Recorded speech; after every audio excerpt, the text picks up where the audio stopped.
Welcome to Freed on Business. He grew up in South Florida, has been in business here since the early 90s, and has closed over $3 billion in deals. He's seen it all. He always has an opinion, and he's always ready to share it.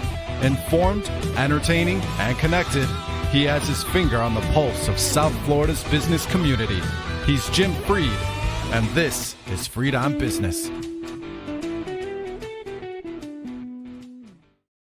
Hey everybody, welcome to another edition of Freed on Business. This is episode 836. Fittingly enough, we're going to do our Dolphin preseason episode because the 836 is the Dolphin Expressway. It's also the beginning of another Dolphin season. I must admit that been a Dolphin fan since the beginning. Our family had season tickets the first year. We had wonderful seats, first at the Orange Bowl and then at the stadium in Miami Gardens through all of its different name changes. I want to remind everybody that we're streaming on LinkedIn, YouTube, Facebook, Twitch, and Instagram. I'd like to thank our sponsors, Warren Henry Automotive, for 15 plus years. Big Dolphin fans over at Warren Henry. Remember, you can find us on those different streaming services at Freed on Business or at Jim Freed. And we're talking about today the Miami Dolphins, the NFL, and what I at least expect in my personal experience with the Dolphins. I was actually a bar mitzvah boy the last time that the Dolphins won anything big. 72 and 73 was my bar mitzvah years. Ran around the front yard throwing confetti everywhere. Thought that the Dolphins would be in the playoffs forever. Had season tickets. Used to freeze my Pepsis and go to the park, sit underneath, go to the Orange Bowl, sit underneath the press box in the shade on the 50. It was tremendous. Remember Dick Anderson's interceptions on Monday Night Football. Had a lot of great relationships with the fans that sat around me. But the NFL, like anything else in sports, is a business model. Oh, forgot this part. Still perfect after all these years. Thank you, Publix, for the hat. I was there for the last playoff win when the Dolphins ran Lamar Miller into the ground and basically used him up, and he wasn't really have anything left for the rest of the playoff run. And now we have to take a look at the Dolphins as a business and as a team going forward. They're obviously making changes. Last season, they were one of the oldest teams in the NFL. This season, they're one of the youngest. The last time they were this young was in 2019, the year that they began the rebuild. And that's just, it seems to me like they keep going up and going down, but pretty much going nowhere. You've got all kinds of different approaches. You've got the Rams, who gave away all their draft picks, won the Super Bowl, and now are contenders again. You have the Bills, who built and are a steady playoff contender, built around a star quarterback that plays well in the cold weather, and basically his game plays anywhere. Of course, you had for many years, you had Tom Brady standing in the way. Last time the Dolphins won the division was when Tom Brady was injured. You've got the Pittsburgh Steelers with the stability provided by their head coach the Dolphins could have had, but they decided not to take him. You've got Jerry Jones and the Cowboys, maybe not winning, but at least winning at the cash register, America's team, which I don't know how much you could say that anymore. And then you've got the Dolphins.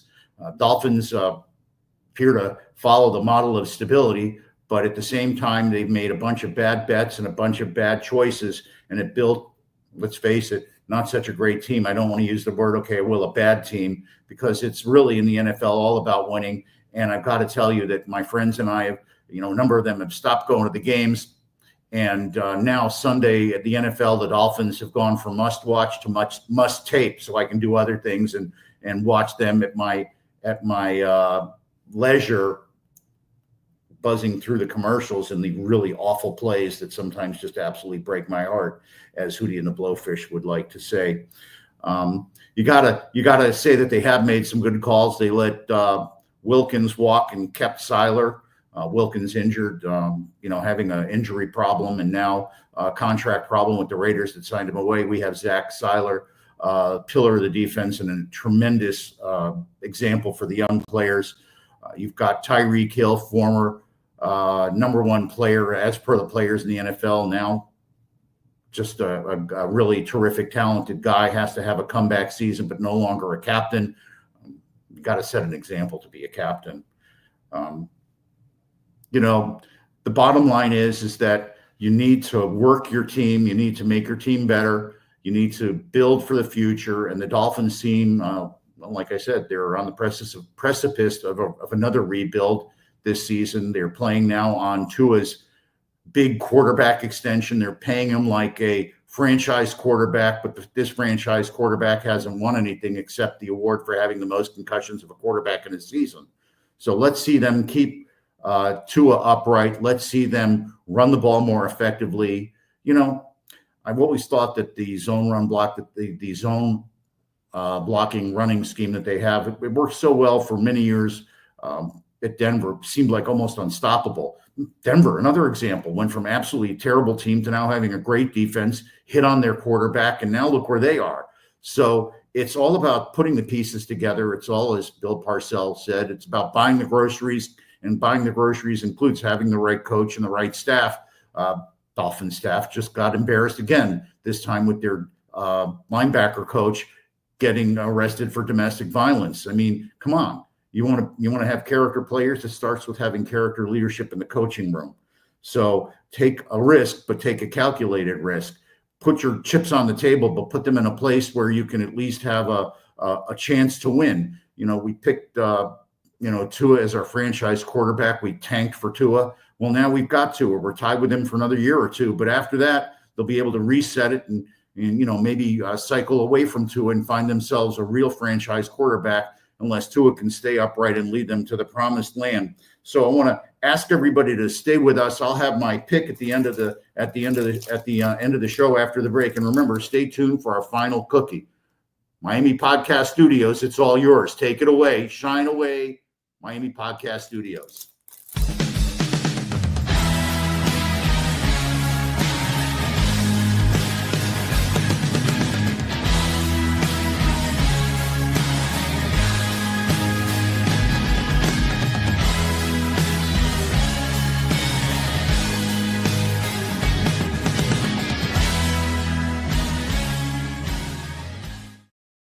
I'd like to thank our friends at Warren Henry Automotive for being sponsors for over 15 years of the Breed on Business podcast.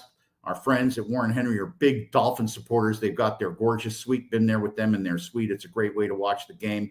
And Warren Henry is an example of continuity and stability throughout the changing auto industry, just the way the NFL keeps changing. The Warren Henry Automotive has changed and is now very tied in with the times. I want to thank our friends Larry, Eric, Warren. They're terrific supporters of the show, supporters of the Dolphins, supporters of the community. If you're looking to buy or lease a car, you want to get every advantage that you can. That's why you have to check Warren Henry, Land Rover, Range Rover, Jaguar, Lincoln up at their flagship store on Biscayne and 151st Street. In Gainesville, they sell Audis. Down in the Keys, they've got a store that sells all the great nameplates they carry. And, of course, they've got their award-winning Land Rover, Range Rover stores in South Dade and in West Broward. And, of course, high five to Abe Cohn for being the terrific salesperson he is at their specialty retail store, the Lamborghini and Bugatti store up in Weston. So I want to remind everybody, check out Warren Henry. Always the best price, always the best service. Be part of the Warren Henry team. Always the best price, always the best service, always Warren Henry.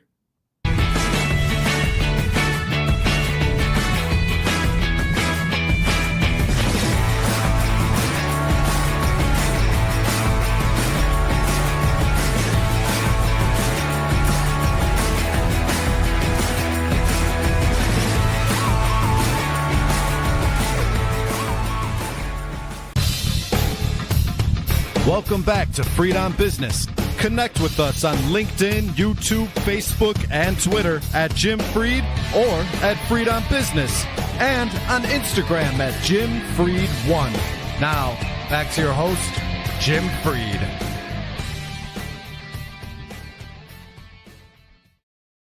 I want to remind everybody it's show 836. So in honor of the Dolphin Expressway, we're having our Dolphins annual preview show.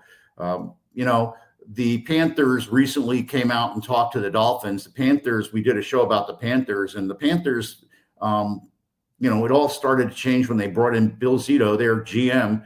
He set the tone and made the right choices. He hit on everything. I don't think you can expect the Dolphins to hit on everything, but you'd hope that they'd at least make some better choices. It's been more than a generation since we've celebrated a playoff win here in Miami. I can't believe that. I was at Bar Mitzvah Boy the last time that when the Dolphins won the Super Bowl the last time. It could be worse. I could be a Jets fan, of course. So what's the last word? The last word is you need consistency to push forward and win in the end. This is episode 836. We've been consistent. We've been here every week for 16, now 17 years, providing our input and our overview, providing good content for the community and guidance for young people. I get outreach at all the events that I go to, thanking us for providing people with guidance and a positive energy place to, I guess it's sort of comfort food. But the Dolphins need to perform. They need to get going. People say that Greer and McDaniel are on the hot seat. Their seat should be smoking. I really don't want to see a restart. But at this point, after so many false starts, oh my gosh, what an offensive line comment that is. After so many false starts, it's time to really get going, see Tua perform, stay up. And let me tell you, I'm going to steal something from Tug McGraw and the 69 Mets. You got to believe. So I believe in the Dolphins. I believe the Dolphins can improve and go to the playoffs, win a playoff game. Why not? You've seen a whole lot crazier stuff in the NFL. The one thing we know for sure is the NFL is built on parity. That means on any given week, most any team can win. People are picking the Dolphins, some of them to go sub 500, 9-8. Let's go and say that they're going to win 10 games this year. Let's say they are going to go to the playoffs. God willing, they win 11 games and secure a home playoff game. I know that the Miami podcast studio team would be thrilled with that. And so would I, and so would the rest of our community. Our community needs this shot in the arm. Our community needs the Dolphins. Steve Ross, the Miami Dolphins are a community asset. You are the conservator of a community asset. So please deliver, do what it takes to win, not even a playoff game, but become nationally relevant again. So I believe in the Dolphins. I believe in you. Remember, I work with all kinds of families all across the spectrum of business. Reach out to me. You can contact me, Jim Freed at Sandstone Realty Advisors. You see the contact info out there. Remember, if you missed something in today's episode, you can check out all the replays on any of my socials, LinkedIn, Facebook, Twitch, or Instagram, at Jim Freed, at Freed on Business. Head on over to the at Jim Freed YouTube page, Apple Podcasts, Spotify, anywhere you listen to your audio, and check out all of our other past episodes. I want to thank our good friends at Warren Henry. They know how to build it for posterity. The Zinn family has built a beautiful South Florida institution with Warren Henry Automotive. I'm hoping Steve Ross and the rest of his team can do the same for the Miami Dolphins, because the person who wants to do something finds a way. The other finds an excuse. No more excuses for the Miami Dolphins. God bless you, and God bless the United States of America. Miami Podcast Studios, the rest of the show is yours. Go ahead and do your magic.